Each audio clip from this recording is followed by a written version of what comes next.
ಬಾರಮ್ಮ ಬಾರಮ್ಮ ಲಕ್ಷ್ಮೀ ಬಾರಮ್ಮ.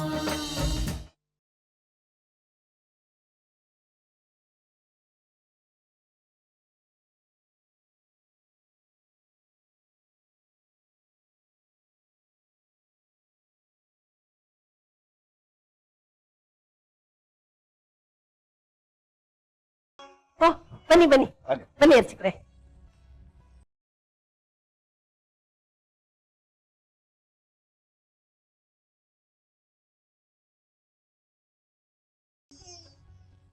ಏನ್ ಸುಲೋಚನಮ್ಮ, ಪೂಜೆಗೆ ಎಲ್ಲ ರೆಡಿನಾ? ನಾನು ಇನ್ನ ತುಂಬಾ ಮನೆಗೆ ಹೋಗ್ಬೇಕು. ಹಾಳಾದ್ದು ಮಂಡಿ ನೋವು ಬೇರೆ. ಅರ್ಚಕ್ರೆ, ನಿಮಗೂ ಮಂಡಿ ನೋವಾ? ಈ ಕಾಲದಲ್ಲಿ ಈ ಮಂಡಿ ನೋವು ಕಾಮನ್ ಆಗ್ಬಿಟ್ಟದೆ ಎಲ್ರಿಗೂ. ಓಹ್, ಏನು ಈ ವರ್ಷ ಗೌರಿ ಪೂಜೆನ ಬಹಳ ಗ್ರ್ಯಾಂಡ್ ಆಗಿ ಮಾಡ್ತಾ ಇರೋ ಹಾಗಿದೆ. ಹೌದು ಅರ್ಚಕ್ರೆ, ತುಂಬಾ ವರ್ಷಗಳಾದ್ಮೇಲೆ ನನ್ನ ಹಿರಿ ಮಗಳು, ಅಳಿಯ, ಮೊಮ್ಮಗಳು ಎಲ್ರೂ ಹಬ್ಬಕ್ಕೆ ಬಂದಿದ್ದಾರೆ. ಅದಕ್ಕೆ ಇಷ್ಟು ಗ್ರ್ಯಾಂಡ್ ಆಗಿ ಗೌರಿ ಹಬ್ಬ ಮಾಡ್ತಿರೋದು. ಅತಾಂಗ ಪೂಜಾ ಸ್ವರ್ಣಗರ್ಯೇ ನಮಃ ಪಾದಂ ಪೂಜಯಾಮಿ, ಕಾಚ್ಚಾಯನ್ಯೇ ನಮಃ ಜಂಘೆ ಪೂಜಯಾಮಿ, ಭದ್ರಾಯೇ ನಮಃ ಜಾಹ್ನವಿ ಪೂಜಯಾಮಿ, ಹೇಮವತ್ಯೇ ನಮಃ ಊರಂ ಪೂಜಯಾಮಿ, ಈಶ್ವರ್ಯೇ ನಮಃ ಕಟಿಂ ಪೂಜಯಾಮಿ.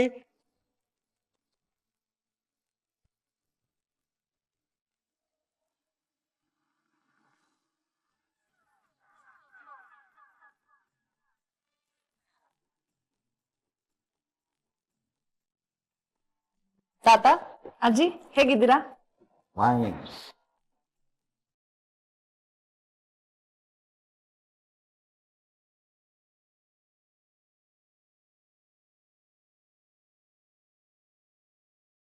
ಸಿದು ಯಾರನ್ನ ತೋರಣ ಕಟ್ಬೇಕು ಅಂತಿದ್ದಲ್ಲ, ಕಟ್ದ? ಚಂದು, ನೀನ್ ಈ ನಡುವೆ ಅತಿ ಆಯ್ತು ಕಣೋ. ನನ್ನಂತ ಸುಂದರವಾದ ಹುಡುಗಿ ಬಂದ್ ನಿಂತ್ಕೊಂಡಿರುವಾಗ ಒಳ್ಳೆ ಕಪಟ ಸನ್ಯಾಸಿ ತರ ಆಡ್ತಿದ್ಯಲ್ಲ. ನಮ್ಗೇನೋ ನಮ್ಮ ಹುಡುಗಿನ ರೇಗಿಸ್ಬೇಕು ಅಂತ ತುಂಬಾ ಇಷ್ಟ. ಯಾಕೇಳು? ಯಾಕೆ? ನೀ ಕೋಪ ಮಾಡ್ಕೊಂಡಾಗ ಅಷ್ಟೇ ಸ್ವಲ್ಪ ಚೆನ್ನಾಗಿ ಕಾಣಿಸ್ತೀಯ. ಅಂದ್ರೆ ಏನೇನ್ ಮಾತಿನ ಅರ್ಥ? ನಾನ್ ಕೆಡ್ದಾಗಿದ್ದೀನಿ ಅಂತನಾ? ಚಂದು, ಚೆನ್ನಾಗಿ ಕಾಣಿಸ್ತಾ ಇದೀಯ. ಯಾವನು ರೇಗಿಸ್ತೀಯ?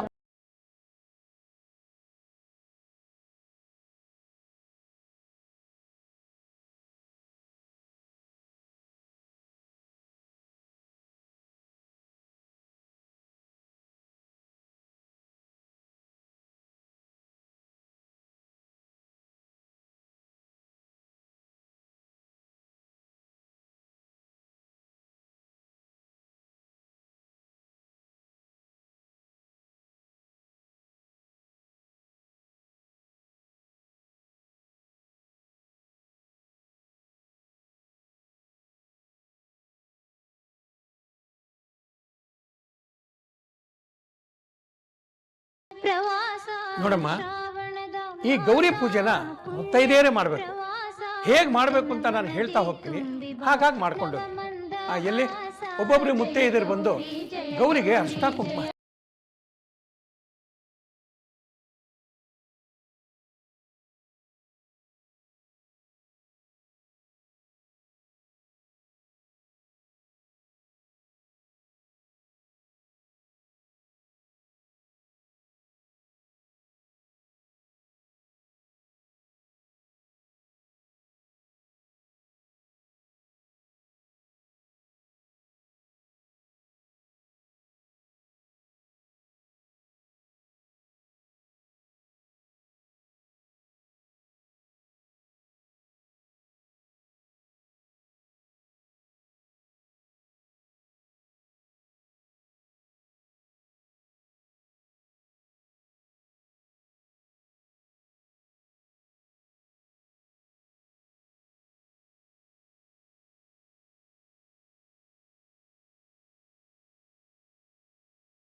ಎಲ್ಲಿ ನೈವೇದ್ಯಕ್ಕೆ ಪ್ರಸಾದ ಸಿದ್ಧ ಆಗಿದೆಯಾ?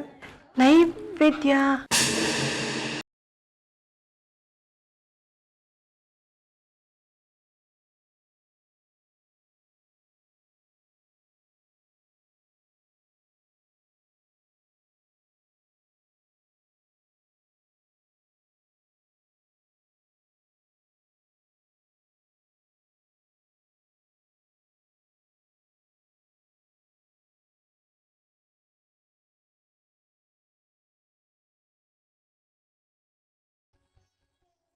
ಈ ತೆಂಗಿನಕಾಯಿ ಹೊಡ್ಕೊಂಬರಪ್ಪ.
ಯಾರಾದ್ರೂ ಒಂದು ಇಬ್ರು ಮುತ್ತೈದಿರು ಬಂದು ಸ್ವರ್ಣಗೌರ್ತಿಗೆ ಆರ್ತಿ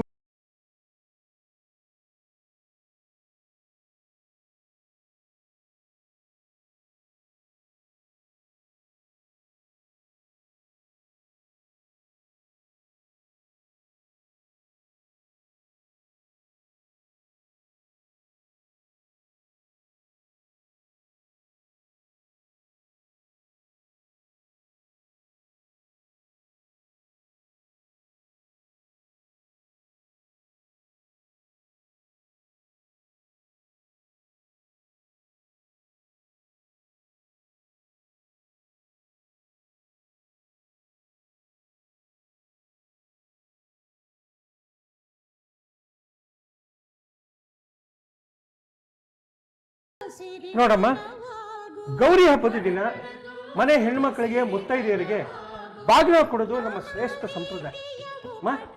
ನಿಮ್ಮ ಮಗಳಿಗೆ ಬಾಗಿನ ಕೊಡಿ.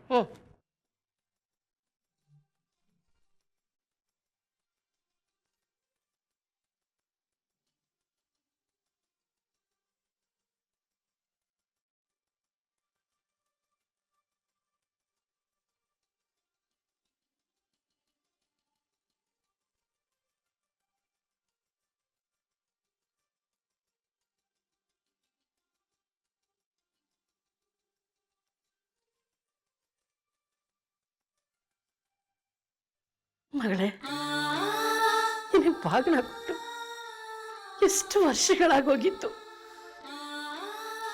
ನಿಮ್ಮ ಮನೆ ಹಿರಿ ಮಗಳಾಗಿ ಸರಿಗೊಡ್ಡಿ ಬಾಗಿನ ತಗೋಬೇಕು ಅನ್ನೋದೇ ನನ್ನ ಆಸೆ ಆಗಿತ್ತು, ನನ್ನ ಕನಸು ಕೂಡ ಆಗಿತ್ತು.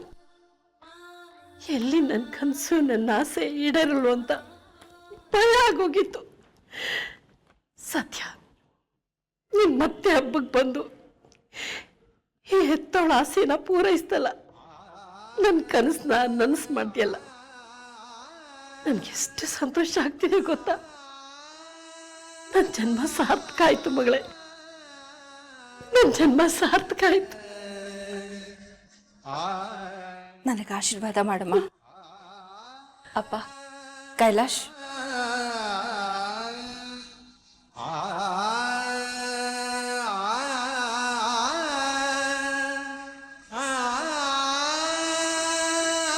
ನೂರು ಕಾಲ ಮುತ್ತೈದೆಯಾಗಿ ಚೆನ್ನಾಗಿ ಬಾಳಕಂದ.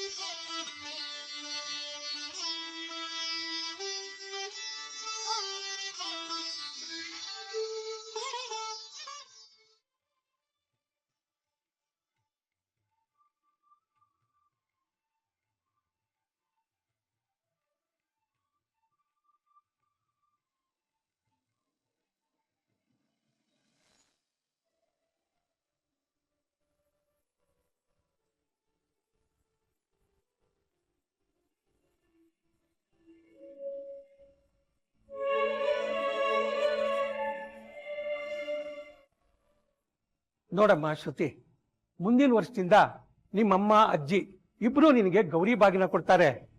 ಬಾಗಿನ ತಗೊಳ್ಳೋದ್ರಿಂದ ಆಯುಷ್ಯ ಹೆಚ್ಚಾಗತ್ತೆ ಅಂತ ಹೇಳ್ತಾರೆ. ಮತ್ತೆ ಹೆಣ್ಣು ಮಕ್ಕಳು ದೀರ್ಘ ಸುಮಂಗಲಿಯಾಗಿ ಬಾಳ್ತಾರೆ ಅಂತ ನಮ್ಮ ಶಾಸ್ತ್ರಗಳು ಹೇಳುತ್ತೆ. ಸುಲೋಚನಮ್ಮ, ಮತ್ತೆ ಯಾರಾದ್ರೂ ಬಾಗಿನ ತಗೊಳ್ಳೋರು ಇದ್ದಾರೇನು? ಇಲ್ಲ, ಎಲ್ರದು ಆಯ್ತು. ಇನ್ನೂ ಒಬ್ರಿದ್ದಾರೆ.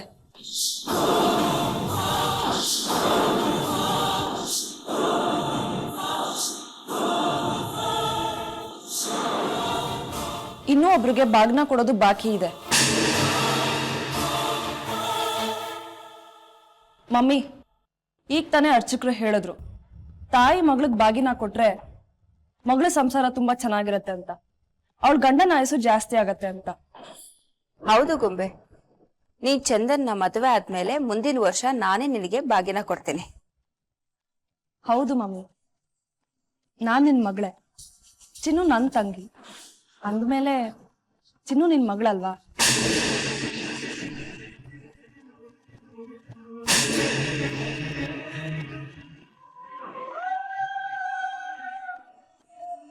ಚಿನ್ನುಗೆ ಮದುವೆ ಆಗಿದೆ, ನೀನ್ ಅವಳಿಗೆ ಬಾಗಿನ ಕೊಡ್ತೀಯ ಅಲ್ವಾ?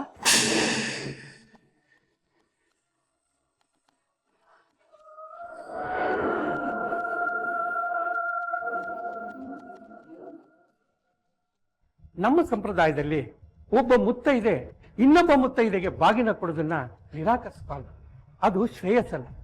ಶ್ರುತಿ ಹೇಳ್ತಾ ಇರೋ ಹುಡುಗಿಗೆ ತಂದೆ ತಾಯಿ ಯಾರೂ ಇಲ್ಲ. ನೀವೇ ತಾಯಿ ಸ್ಥಾನದಲ್ಲಿತ್ತು ಬಾಗಿನ ಕೊಡಿ. ಮಂಗಳಗೌರಿ ನಿಮ್ಗೆ ಒಳ್ಳೇದ್ ಮಾಡ್ತಾಳೆ. ಬೇರೆಯವ್ರ ಮಕ್ಕಳನ್ನ ನಮ್ಮ ಮಕ್ಕಳು ಅಂತ ತಿಳಿದುಕೊಳ್ಳುವ ಭಾಗ್ಯ ಅದು ಬಯಸದೇ ಬಂದದ್ದು. ದೊಡ್ಡ ಮನಸ್ಸು ಮಾಡಿ ಚಿನ್ನುನ ನಿನ್ ಮಗಳು ಅಂತ ತಿಳ್ಕೊಂಡು ಬಾಗಿನ ಕೊಡಮ್ಮ. ನಾನು ಆತರ ಪಟ್ಟು ಆ ಅವಿವೇಕಿನ ಮದ್ವೆ ಆಗದೆ ಅಪ್ಪ ಅಮ್ಮ ತೋರ್ಸಿದ ಹುಡುಗನ ಕೈಯಲ್ಲಿ 10 ಜನರು ಎದುರುಗೆ ತಾಳಿ ಕಟ್ಟಿಸ್ಕೊಂಡಿದ್ದಿದ್ರೆ ಇವತ್ತು ನಾನು ಎಲ್ರ ಹಾಗೆ ಎಲ್ರ ಮುಂದೆ ಬಾಗಣ ತಗೊಂಡು ಭಾಗ್ಯವಂತೆ ಆಗ್ತಾ ಇದ್ದೆ. ಕಲ್ಪನಾ, ಚಿನ್ನು ಪಾಪದ ಹುಡುಸ್. ವಿಧಿಯ ಯಾವುದೋ ಕಾರಣಕ್ಕೆ ಅವಳು ಅವಳ ಗಂಡನಿಂದ ದೂರ ಆಗಿದ್ದಾಳೆ. ನಿನ್ನಂಥ ಪುಣ್ಯವಂತೆಯ, ನಿನ್ನಂಥ ಮುತ್ತೈದೆಯ ಹರಕೆ ಹಾರೈಕೆಯಿಂದ ಅವಳು ಅವಳ ಗಂಡ ಒಂದಾಗೋದಾದ್ರೆ ಯಾಕದನ್ನ ನಿರಾಕರಿಸ್ತೀಯ? ನೀನು ಅವಳಿಗೆ ಬಾಗಿನ ಕೊಡೋದ್ರಿಂದ ನಿನ್ನ ಮಗಳಿಗೆ ಎಷ್ಟು ಸಂತೋಷ ಆಗುತ್ತೆ ಗೊತ್ತಾ? ನಿನ್ನ ಮಗಳ ಸಂತೋಷಕ್ಕೋಸ್ಕರನಾದರೂ ಆ ಮಗುಗೆ ಬಾಗಿನ ಕೊಡು.